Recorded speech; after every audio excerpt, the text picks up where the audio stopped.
Okay, last example for this section. So real world connection. So in a random sample survey of 2,309 students, 878 students said they already had career plans after high school. Find the sample proportion for the survey. So this is super easy. We take 878 and divide it by 2309. And that gives us approximately 38%. So that's a sample proportion, 38%. Okay, our margin of error for letter B, we use our formula, equals 1 over, plus or minus is 1 over square root of n, where n is how many people there are. Okay, so plus or minus 1 over the square root over the whole sample, 2309.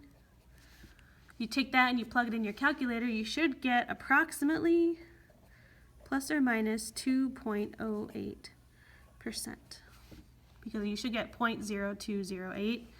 So you move it over 2 decimal places and you can get 2.08%.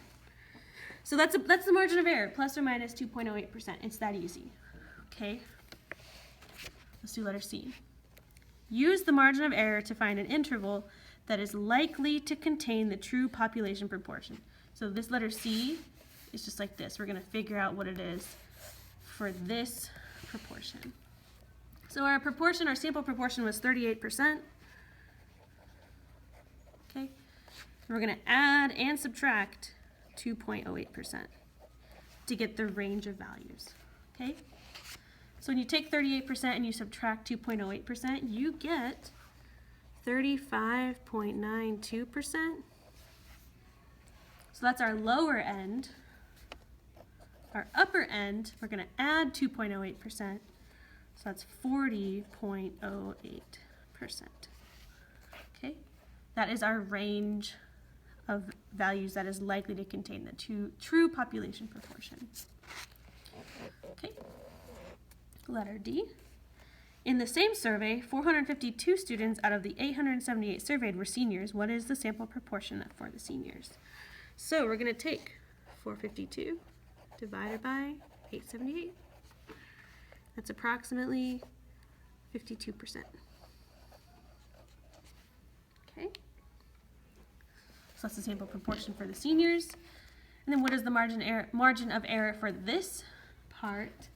So we're going to go MOE plus or minus 1 over square root of n.